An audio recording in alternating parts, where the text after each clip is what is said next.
Arise News Channel conducted a governorship debate in Delta State, where 4 governorship hopefuls talked about their plans for the state.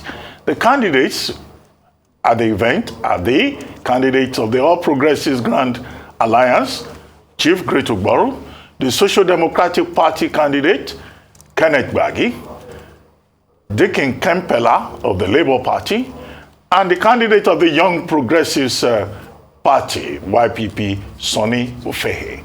They all promise good governance, quality education, youth employment, and adequate security and free health care, among others, if elected governor.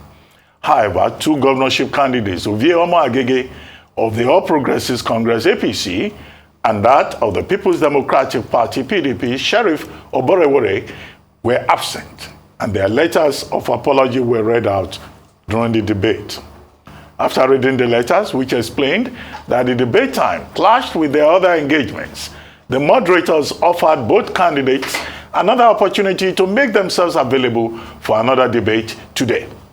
Joining us later on this show this morning to discuss the performance of the 4 candidates that participated at the debate yesterday, and joining us now is Professor Adeniyi, Deputy Dean, School of Postgraduate Studies, Base University, Abuja. Good morning, Professor Adeniyi, and thank you very much for joining us.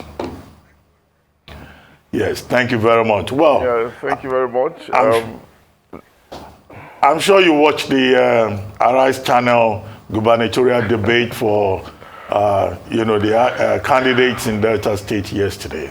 4 showed up, 2 didn't show up. And the 2 that did not show up apologized that they had other engagements, but they've been given another opportunity to show up today. Do you think that the candidate of the APC and that of the PDP not showing up because they had other engagements that were considered in their own reckoning more important than engaging with the people of Delta State? Do you think that was a good idea? Let's start from there before we begin to interrogate the issues that the 4 candidates who were present, examined. All right. Thank you very much, Dr. Abati, Professor of Media Practice, for bringing me over. Good morning, Ayo, and of course, Rufai Oluwaseun Hussaini. Good morning. Good morning, viewers. Good morning.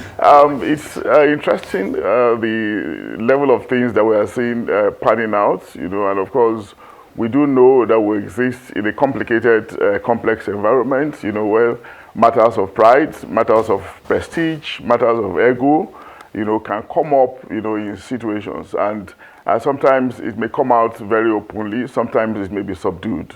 And of course, when it comes to the political atmosphere, it's sometimes subdued, but of course we know that there are very strong nuances that actors may not want to make open. And that's what we saw played out with the debate yesterday. Some candidates are easily characterized as 5-star aspirants, and some of them are seen as more of the possible rather than the probable.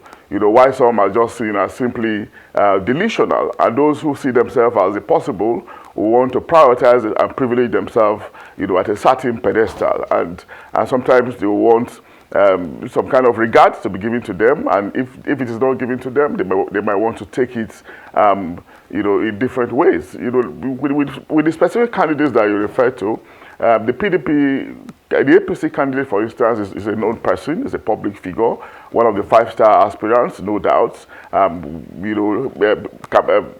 contesting under the platform of one of the biggest parties, a behemoth. By his pedigree, we know that he shouldn't be shy of debates, because of his role in the Senate, Deputy President of the Senate. So ordinarily, you will expect that he should be able to take the bull by the horn, confront all the issues, and with the influence he wears in Delta and the country too, he should rise above, all kinds of predilections and picadillos. but we probably didn't see that because he was trying to pair himself with another person contesting under a behemoth, the PDP candidate, Sheriff.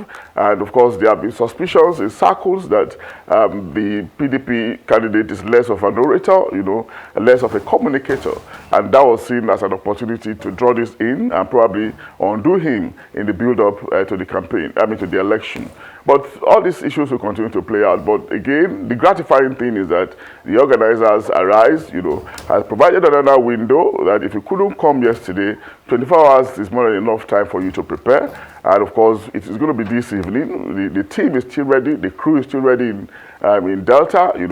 Present yourself and advance your case before the voters, so that it will look as if you are taking them for granted because you are regarded as big, and of course, you are not going to talk to them. But it probably speaks to the way we regard debate in this country. Yes, we are trying to ingrain it, we're trying to embed it in our democratic culture. There are still areas in which reasons for us to say that it is still less regarded with the way sections of aspirants shun it. And of course, even after they shun it, you still see them going ahead to do well, supposedly in the election at the end of the day. Probably the voters themselves are probably unconcerned. They probably will have made up their minds, even long before the debates happen. And maybe the aspirants are also seeing this. They are able to see this and beginning to reason that debate may not be a major determinant, and that's why some of them are taking it for granted. But it's important for us to know that debating, is a culture, is a part of the democratic culture that is good for the stimulation of ideas, helpful to intellection, and of course, tells us that you have some regard for the populace, for the voters that you are expecting to vote for you in advance of an election, as the case could be. Dr. Bati, Ayo, and Rufai. All right, thank you very much. As you mentioned, quite an insightful debate in terms of some of the solutions that the candidates proffered. However, I'd like to center on something that happened between the candidate of the Young Progressives Party and the candidates of APGA, Chief Ogboro, where he said that, he started off speaking very highly of Chief Ogboro and then said perhaps it was time for the veteran to step aside to allow the youths come forward, because we had two veteran contestants there, Chief Ogboro of APGA and Chief Gbagi of SDP, whilst we had the newer and perhaps breath of fresh air in Dikin Pella and Comrade Efehe. What's your take on that? What's the body language perhaps of Deltans in terms of away with the old, in with the new? Is it time for them to take a step back and allow new ideas, fresh ideas, new candidates to emerge? Okay, thanks a lot, Ayo. There are so many ways in which you can say Delta represents Nigeria. Delta exhibits some of the best things that you can find in this country in terms of materials, in terms of personnel, and in terms of expertise. And of course, they also have their fair share, of some of the worst things you can associate with this country. And of course, at the center, we saw certain things reflected, in the presidential election, and it's not surprising that we're also seeing those issues coming up, with respect to Delta election. So that's why we're seeing again arguments around old and new. But I'm not a fan of age bracketing. I'm not a fan of exclusion and inclusion on the basis of age. I'm just a fan of capacity, because ability and capability is not necessarily a function of age. Age has been said largely to be a question of the mind, and if your mind can still be fertile, at 90-something in this country, we have seen people who are still impacting on the society at age 90, and there are so many of them in the politics and the business realm. Afe Babalola is a ready example, the legendary lawyer who's doing fantastically well in education and in law, and so many of them in politics as well, So, and of course, we have also seen young people doing well, compliant with the age that we are in, the revolutionary age we're in, where we have youth bulge, and we're having exemplars in business and in politics too. So sometimes you find people who are not doing well as young persons, and sometimes you can also have people who are not doing well as old persons. It's about ability and what you can demonstrate. And we are also in modern times where people are beginning to take advantage of advancement in medical medical technology. Medical technology has become very revolutionary and helping people to live longer. And how about the increased consciousness around well-being that individuals are imbibing?